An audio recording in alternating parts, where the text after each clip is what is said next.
Chapter 11 of The Picture of Dorian Gray by Oscar Wilde. For years Dorian Gray could not free himself from the influence of this book. Or perhaps it would be more accurate to say that he never sought to free himself from it. He procured from Paris no less than 9 large paper copies of the first edition, and had them bound in different colours, so that they might suit his various moods and the changing fancies of a nature over which he seemed at times to have almost entirely lost control.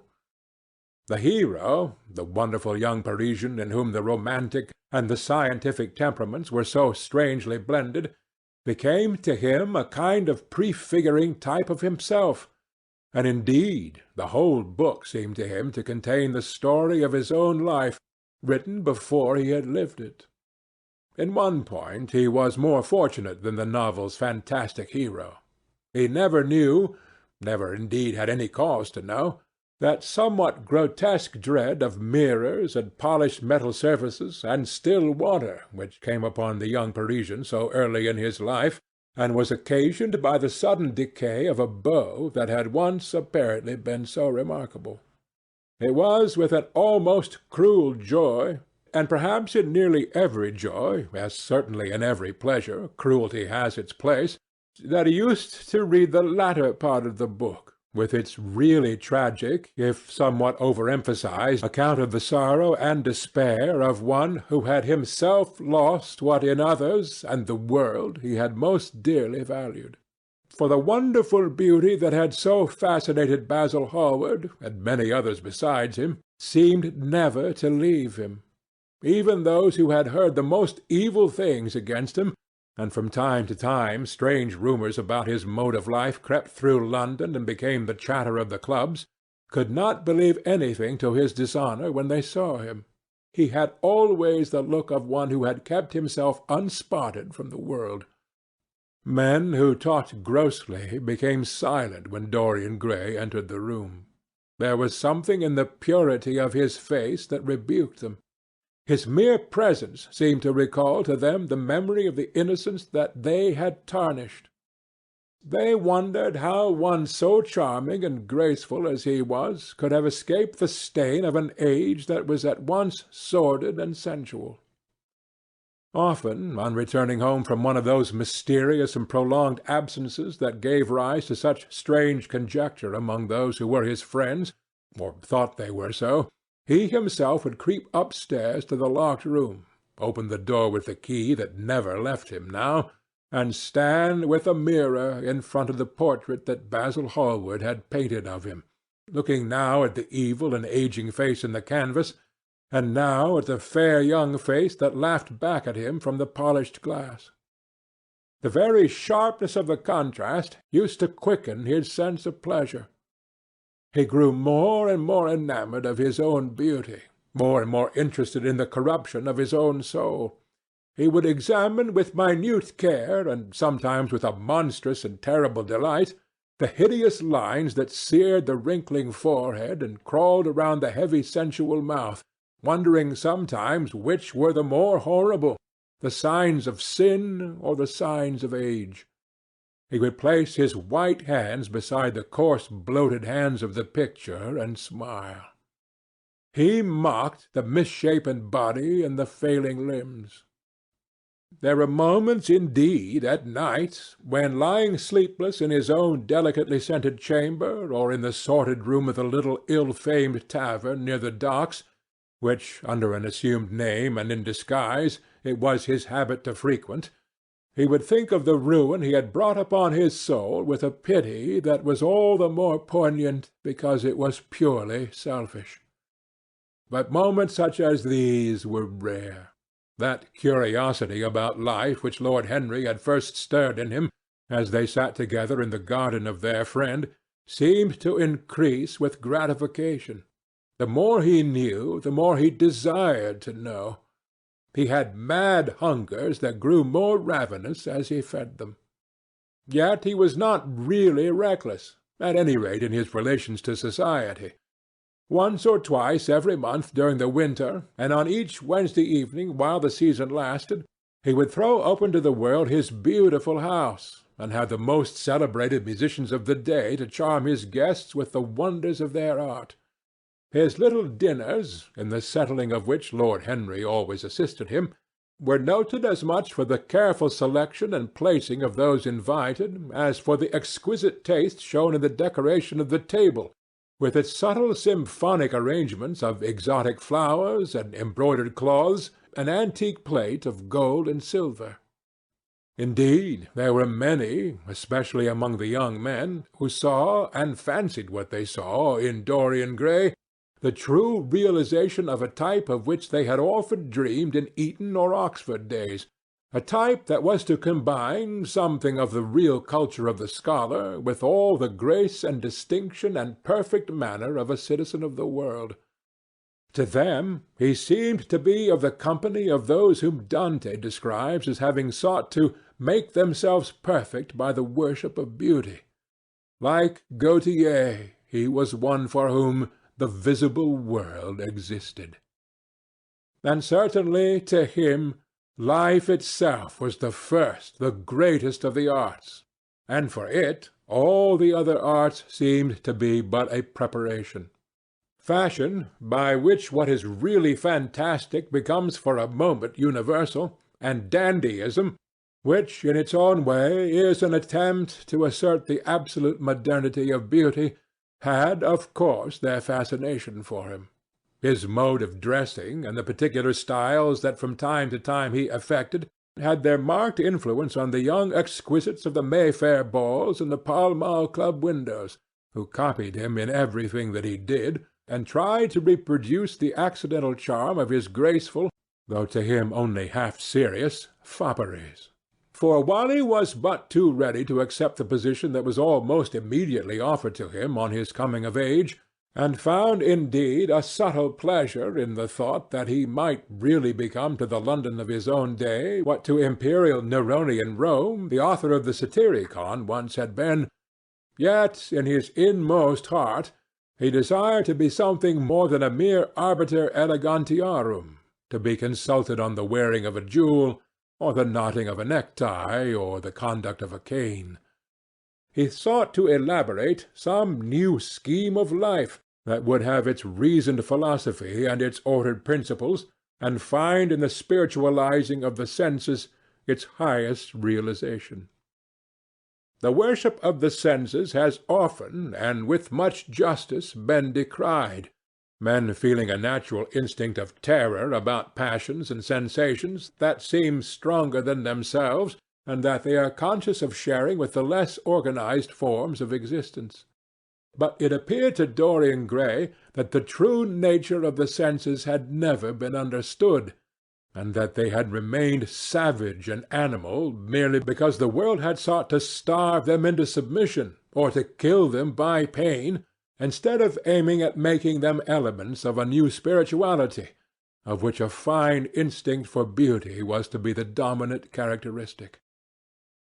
As he looked back upon man moving through history, he was haunted by a feeling of loss. So much had been surrendered, and to such little purpose. There had been mad, wilful rejections, monstrous forms of self-torture and self-denial, whose origin was fear, and whose result was a degradation infinitely more terrible than that fancied degradation from which, in their ignorance, they had sought to escape. Nature, in her wonderful irony, driving out the anchorite to feed with the wild animals of the desert, and giving to the hermit the beasts of the field as his companions. Yes, there was to be, as Lord Henry had prophesied, a new hedonism that was to recreate life and save it from that harsh, uncomely Puritanism that is having in our own day its curious revival. It was to have its service of the intellect certainly, yet it was never to accept any theory or system that would involve the sacrifice of any mode of passionate experience. Its aim, indeed, was to be experience itself, and not the fruits of experience, sweet or bitter as they might be. As of the asceticism that deadens the senses, as of the vulgar profligacy that dulls them, it was to know nothing. But it was to teach man to concentrate himself upon the moments of a life, that is itself but a moment. There are few of us who have not sometimes wakened before dawn, either after one of those dreamless nights that make us almost enamoured of death, or one of those nights of horror and misshapen joy, when through the chambers of the brain sweep phantoms more terrible than reality itself, and instinct with that vivid life that lurks in all grotesques, and that lends to Gothic art its enduring vitality, this art being, one might fancy, especially the art of those whose minds have been troubled with the malady of reverie. Gradually, white fingers creep through the curtains, and they appear to tremble. In black, fantastic shapes, dumb shadows crawl into the corners of the room and crouch there. Outside there is the stirring of birds among the leaves, or the sound of men going forth to their work, or the sigh and sob of the wind coming down from the hills and wandering around the silent house, as though it feared to wake the sleepers, and yet must needs call forth sleep from her purple cave. Veil after veil of thin dusky gauze is lifted, and by degrees the forms and colours of things are restored to them, and we watch the dawn remaking the world in its antique pattern. The wan mirrors get back their mimic life. The flameless tapers stand where we had left them, and beside them lies the half-cut book that we had been studying, or the wired flower that we had worn at the ball, or the letter that we had been afraid to read, or that we had read too often. Nothing seems to us changed. Out of the unreal shadows of the night comes back the real life that we had known. We have to resume it where we had left off, and there steals over us a terrible sense of the necessity for the continuance of energy in the same wearisome round of stereotyped habits, or the wild longing, it may be, that our eyelids might open some morning upon a world that had been refashioned anew in the darkness for our pleasure, a world in which things would have fresh shapes and colours, and be changed, or have other secrets, a world in which the past would have little or no place, or survive, at any rate, in no conscious form of obligation or regret, the remembrance even of joy having its bitterness, and the memories of pleasure their pain. It was the creation of such worlds as these that seemed to Dorian Gray to be the true object, or amongst the true objects, of life. And in his search of sensations that would be at once new and delightful, and possess that element of strangeness that is so essential to romance, he would often adopt certain modes of thought that he knew to be really alien to his nature, abandon himself to their subtle influences, and then, having, as it were, caught their colour and satisfied his intellectual curiosity, leave them with that curious indifference that is not incompatible with a real ardour of temperament, and that, indeed, according to certain modern psychologists, is often a condition of it. It was rumoured of him once that he was about to join the Roman Catholic communion, and certainly the Roman ritual had always a great attraction for him. The daily sacrifice, more awful really than all the sacrifices of the antique world, stirred him as much by its superb rejection of the evidence of the senses as by the primitive simplicity of its elements and the eternal pathos of the human tragedy that it sought to symbolize. He loved to kneel down on the cold marble pavement and watch the priest, in his stiff-flowered dalmatic, slowly and with white hands moving aside the veil of the tabernacle, or raising aloft the jewelled lantern-shaped monstrance with that pallid wafer that at times one would fain think is indeed the panis celestis, the bread of angels, or, robed in the garments of the Passion of Christ, breaking the host into the chalice and smiting his breast for his sins. The fuming censers that the grave boys, in their lace and scarlet, tossed into the air like great gilt flowers, had their subtle fascination for him. As he passed out, He used to look with wonder at the black confessionals, and long to sit in the dim shadow of one of them and listen to men and women whispering through the worn grating the true story of their lives. But he never fell into the error of arresting his intellectual development by any formal acceptance of creed or system, or by mistaking, for a house in which to live, an inn that is but suitable for the sojourn of a night, or for a few hours of a night in which there are no stars and the moon is in travail. Mysticism, with its marvellous power of making common things strange to us, and the subtle antinomianism that always seems to accompany it, moved him for a season.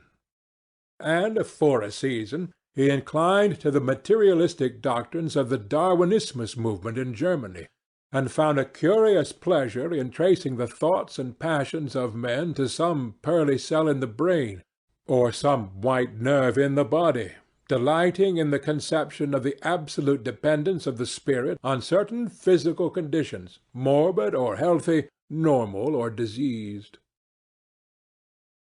Yet, as has been said of him before, no theory of life seemed to him to be of any importance compared with life itself. He felt keenly conscious of how barren all intellectual speculation is when separated from action and experiment.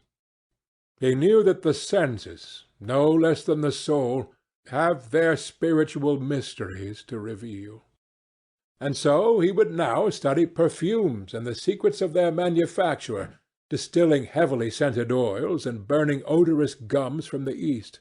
He saw that there was no mood of the mind that had not its counterpart in the sensuous life, and set himself to discover their true relations, wondering what there was in frankincense that made one mystical, and in ambergris that stirred one's passions, and in violets that woke the memory of dead romances, and in musk that troubled the brain, and in champak that stained the imagination, and seeking often to elaborate a real psychology of perfumes, and to estimate the several influences of sweet-smelling roots and scented pollen-laden flowers, of aromatic balms and of dark fragrant woods, of spikenard that sickens, of hovenia that makes men mad, and of aloes that are said to be able to expel melancholy from the soul. At another time he devoted himself entirely to music, and in a long latticed room, with a vermilion and gold ceiling and walls of olive-green lacquer, he used to give curious concerts in which mad gipsies tore wild music from little zithers, or grave yellow-shawled Tunisians plucked at the strained strings of monstrous lutes, while grinning negroes beat monotonously upon copper drums, and crouching upon scarlet mats, slim turbaned Indians blew through long pipes of reed or brass, and charmed, or feigned to charm, great hooded snakes and horrible horned adders. The harsh intervals and shrill discords of barbaric music stirred him at times when Schubert's grace and Chopin's beautiful sorrows and the mighty harmonies of Beethoven himself fell unheeded on his ear. He collected together from all parts of the world the strangest instruments that could be found, either in the tombs of dead nations, or among the few savage tribes that have survived contact with Western civilizations, and loved to touch and try them. He had the mysterious Juruparis of the Rio Negro Indians, that women are not allowed to look at, and that even youths may not see till they have been subjected to fasting and scourging, and the earthen jars of the Peruvians that have the shrill cries of birds, and flutes of human bones such as Alfonso de Ovalle heard in Chile, and the sonorous green jaspers that are found near Cuzco, and give forth a note of singular sweetness. He had painted gourds filled with pebbles that rattled when they were shaken. The long clarin of the Mexicans, into which the performer does not blow, but through which he inhales the air. The harsh tourée of the Amazon tribes, that is sounded by the sentinels who sit all day long in high trees, and can be heard, it is said, at a distance of 3 leagues. The Teponaztli, that has two vibrating tongues of wood and is beaten with sticks that are smeared with an elastic gum obtained from the milky juice of plants; the yotl bells of the Aztecs, that are hung in clusters like grapes; and a huge cylindrical drum, covered with the skins of great serpents, like the one that Bernal Diaz saw when he went with Cortes into the Mexican temple, and of whose doleful sound he had left us so vivid a description. The fantastic character of these instruments fascinated him, and he felt a curious delight in the thought that art, like nature, has her monsters, things of bestial shape and with hideous voices. Yet after some time he wearied of them, and would sit in his box at the opera, either alone or with Lord Henry, listening in rapt pleasure to Tannhäuser, and seeing in the prelude to that great work of art a presentation of the tragedy of his own soul. On one occasion he took up the study of jewels, and appeared at a costume ball as Anne de Joyeuse, Admiral of France, in a dress covered with 560 pearls. This taste enthralled him for years, and indeed may be said never to have left him. He would often spend a whole day settling and resettling in their cases the various stones that he had collected, such as the olive-green chrysoberyl that turns red by lamplight, the cymophane with its wire-like line of silver, the pistachio-coloured peridot, rose-pink and wine-yellow topazes, carbuncles of fiery scarlet with tremulous full-rayed stars, flame-red cinnamon stones, orange and violet spinels, and amethysts with their alternate layers of ruby and sapphire. He loved the red gold of the sunstone, and the moonstone's pearly whiteness, and the broken rainbow of the milky opal. He procured from Amsterdam 3 emeralds of extraordinary size and richness of colour, and had a turquoise de la vieille roche that was the envy of all the connoisseurs. He discovered wonderful stories also about jewels. In Alfonso's Clericalis Disciplina, a serpent was mentioned with eyes of real jacinth, and in the romantic history of Alexander, the conqueror of Emathia was said to have found in the Vale of Jordan snakes with collars of real emeralds growing on their backs.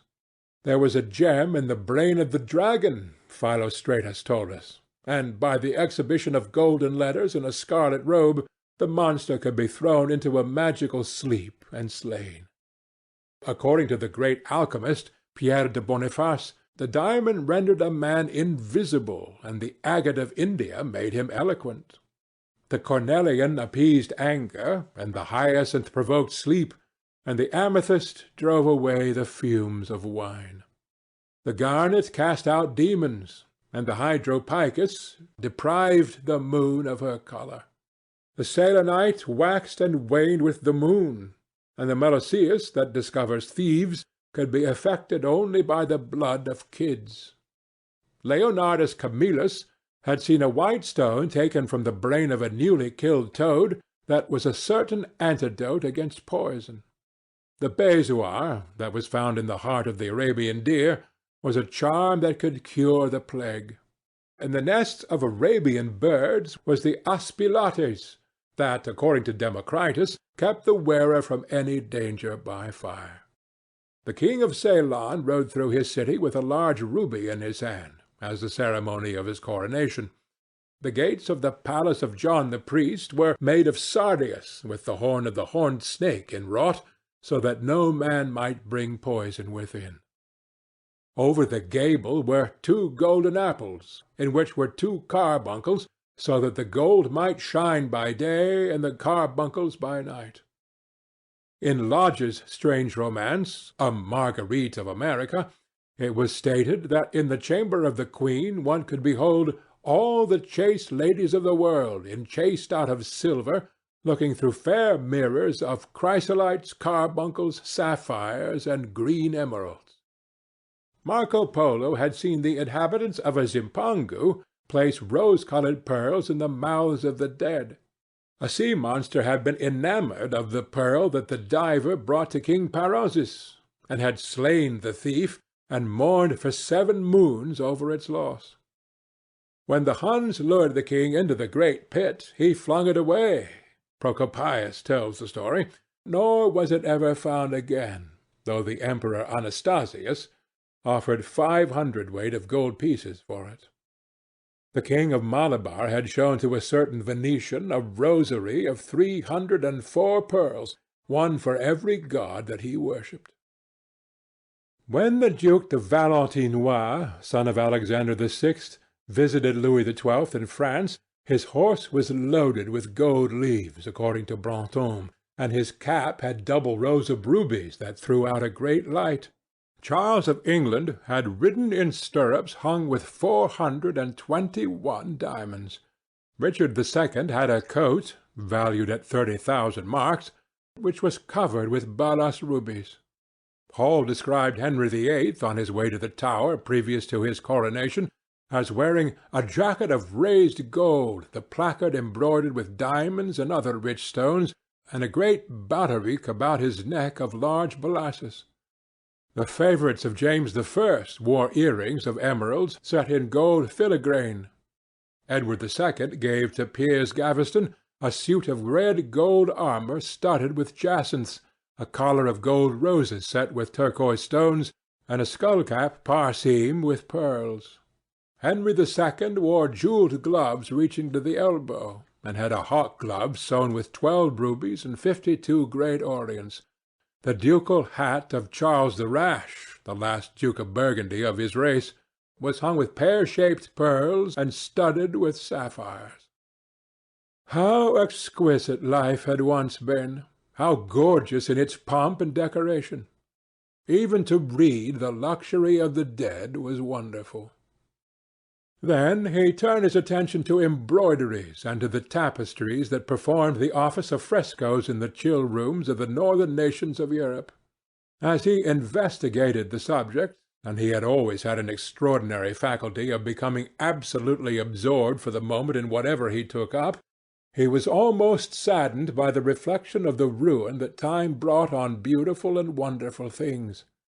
He, at any rate, had escaped that. Summer followed summer, and the yellow jonquils bloomed and died many times, and nights of horror repeated the story of their shame, but he was unchanged. No winter marred his face or stained his flower-like bloom. How different it was with material things! Where had they passed to? Where was the great crocus-coloured robe, on which the gods fought against the giants, that had been worked by brown girls for the pleasure of Athena? Where the huge velarium that Nero had stretched across the Colosseum at Rome, that Titan sail of purple on which was represented the starry sky, an Apollo driving a chariot drawn by white, gilt-reined steeds? He longed to see the curious table napkins wrought for the priest of the sun, at which was displayed all the dainties and viands that could be wanted for a feast. The mortuary cloth of King Chilperic, with its 300 golden bees, the fantastic robes that excited the indignation of the Bishop of Pontus and were figured with lions, panthers, bears, dogs, forests, rocks, hunters, all, in fact, that a painter could copy from nature, and the coat that Charles of Orleans once wore, on the sleeves of which were embroidered the verses of a song beginning, "Madame, je suis tout joyeux," the musical accompaniment of the words being wrought in gold thread, and each note, of square shape in those days, formed with 4 pearls. He read of the room that was prepared at the palace of Rheims for the use of Queen Joan of Burgundy, and was decorated with 1,321 parrots made embroidery and blazoned with the king's arms, and 561 butterflies, whose wings were similarly ornamented with the arms of the queen, the whole worked in gold. Catherine de Medici had a mourning bed made for her of black velvet powdered with crescents and suns. Its curtains were of damask, with leafy wreaths and garlands figured upon a gold and silver ground, and fringed along the edges with broideries of pearls, and it stood in a room hung with rows of the Queen's devices in cut black velvet upon cloth of silver. Louis XIV had gold-embroidered caryatides 15 feet high in his apartment. The state bed of Sobieski, King of Poland, was made of Smyrna gold brocade embroidered in turquoises with verses from the Koran. Its supports were of silver gilt, beautifully chased, and profusely set with enamelled and jewelled medallions. It had been taken from the Turkish camp before Vienna, and the standard of Mohammed had stood beneath the tremulous gilt of its canopy. And so, for a whole year, he sought to accumulate the most exquisite specimens that he could find of textile and embroidered work, getting the dainty Delhi muslins, finely wrought with gold-threaded palmates, and stitched over with iridescent beetles' wings, the Dhaka gauzes that from their transparency are known in the East as woven air and running water and evening dew, strange feathered cloths from Java, elaborate yellow Chinese hangings, books found in tawny satins or fair blue silks and wrought with fleur-de-lis, birds, and images, veils of lasses worked in Hungary point, Sicilian brocades and stiff Spanish velvets, Georgian work with its gilt coins, and Japanese fukusas with their green-toned golds and their marvellously plumaged birds. He had a special passion also for ecclesiastical vestments, as indeed he had for everything connected with the service of the Church. In the long cedar chests that lined the west gallery of his house he had stored away many rare and beautiful specimens of what is really the raiment of the Bride of Christ, who must wear purple and jewels and fine linen, that she may hide the pallid, macerated body that is worn by the suffering that she seeks for and wounded by self-inflicted pain. He possessed a gorgeous cape of crimson silk and gold thread damask, figured with a repeating pattern of golden pomegranates set in 6-petalled formal blossoms, beyond which on either side was the pineapple device wrought in seed curls. The orphreys were divided into panels representing scenes from the life of the Virgin, and the coronation of the Virgin was figured in coloured silks upon the hood. This was Italian work of the 15th century. Another cape was of green velvet, embroidered with heart-shaped groups of acanthus leaves, from which spread long-stemmed white blossoms, the details of which were picked out with silver thread and coloured crystals. The morse bore a seraph's head in gold thread raised work. The orphreys were woven in a diaper of red and gold silk, and were starred with medallions of many saints and martyrs, among whom was Saint Sebastian. He had chasubles also of amber-coloured silk, and blue silk, and gold brocade, and yellow silk damask, and cloth of gold, figured with representations of the Passion and the Crucifixion of Christ, and embroidered with lions and peacocks and other emblems. Dalmatics of white satin and pink silk damask, coloured with tulips and dolphins and fleur-de-lis, altar frontals of crimson velvet and blue linen, and many corporals, chalice veils, and sudaria. In the mystic offices to which such things were put, there was something that quickened his imagination. For these treasures, and everything that he collected in his lovely house, were to be to him means of forgetfulness, modes by which he could escape, for a season, from the fear that seemed in him at times to be almost too great to be borne. Upon the walls of the lonely locked room where he had spent so much of his boyhood, he had hung with his own hands the terrible portrait whose changing features showed him the real degradation of his life, and in front of it had draped the purple and gold pall as a curtain. For weeks he would not go there, would forget the hideous painted thing, and get back his light heart, his wonderful joyousness, his passionate absorption in mere existence.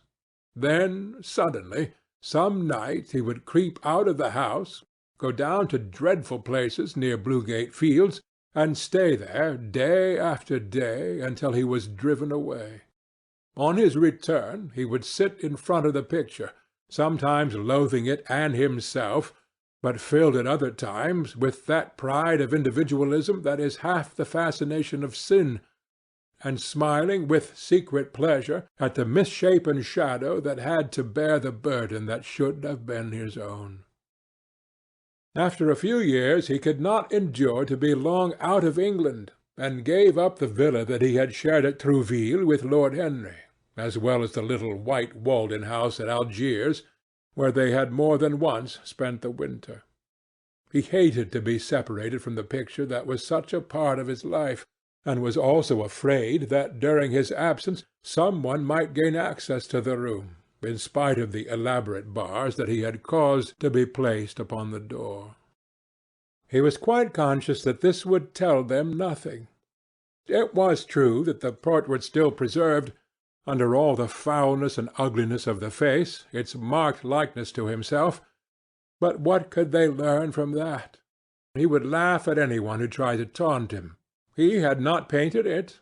What was it to him how vile and full of shame it looked? Even if he told them, would they believe it? Yet he was afraid. Sometimes, when he was down at his great house in Nottinghamshire, entertaining the fashionable young men of his own rank who were his chief companions, and astounding the county by the wanton luxury and gorgeous splendor of his mode of life, he would suddenly leave his guests and rush back to town to see that the door had not been tampered with, and that the picture was still there. What if it should be stolen? The mere thought made him cold with horror. Surely the world would know his secret then. Perhaps the world already suspected it, for while he fascinated many, there were not a few who distrusted him. He was very nearly blackballed at the West End Club of which his birth and social position fully entitled him to become a member, and it was said that on one occasion, when he was brought by a friend into the smoking-room of the Churchill, the Duke of Berwick and another gentleman got up in a marked manner and went out.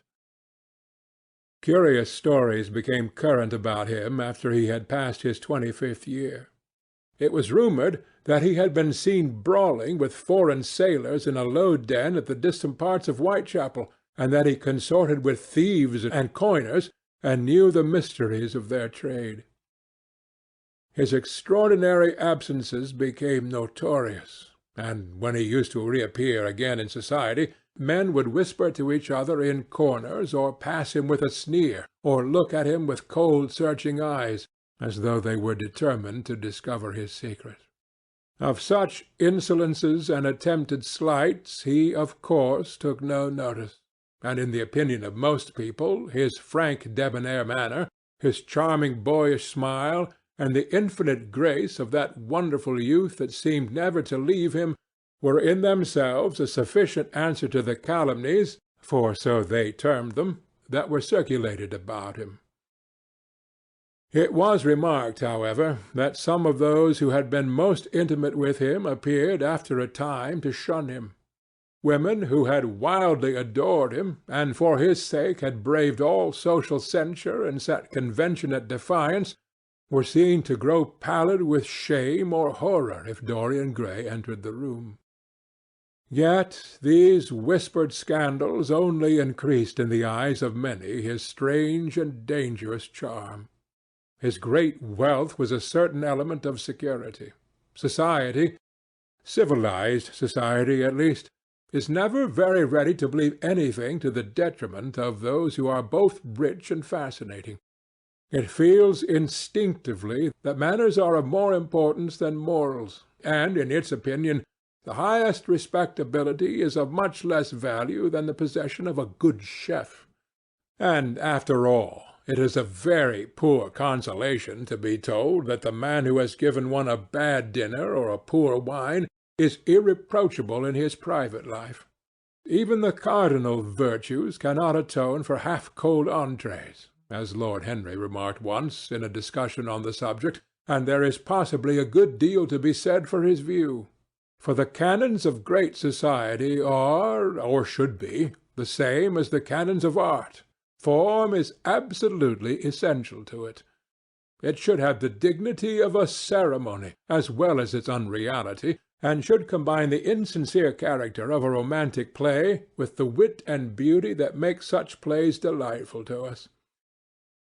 Is insincerity such a terrible thing? I think not.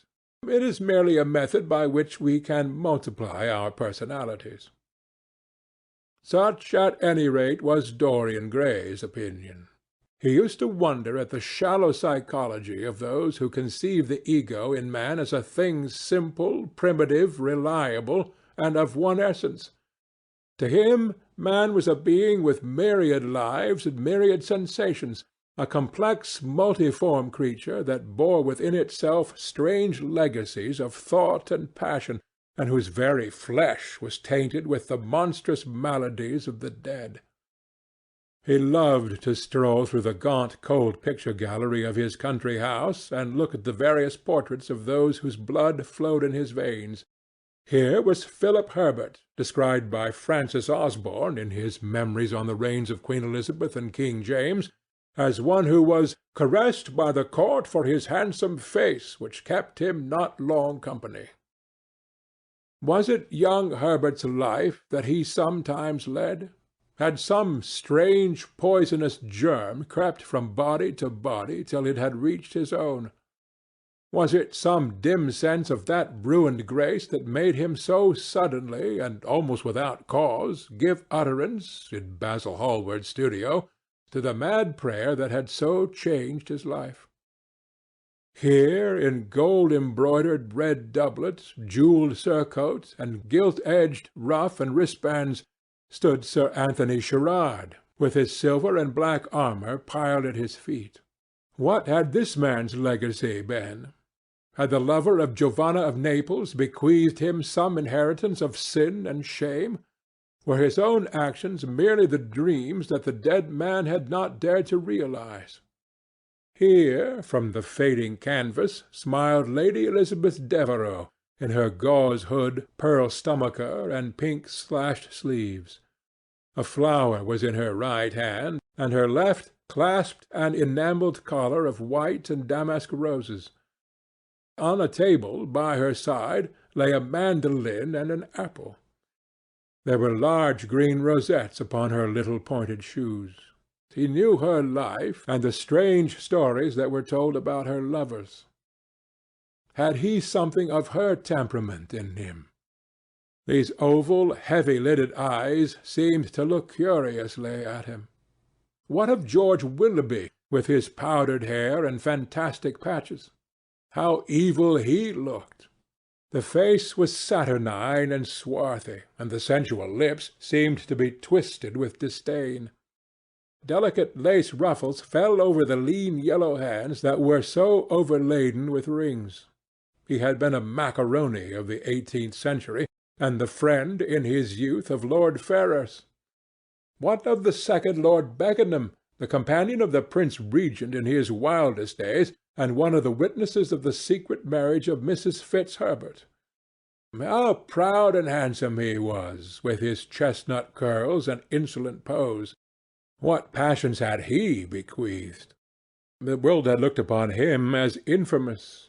He had led the orgies at Carlton House. The Star of the Garter glittered upon his breast. Beside him hung the portrait of his wife, a pallid, thin-lipped woman in black. Her blood also stirred within him. How curious it all seemed! And his mother, with her Lady Hamilton face, and her moist, wine-dashed lips, he knew what he had got from her. He had got from her his beauty, his passion for the beauty of others.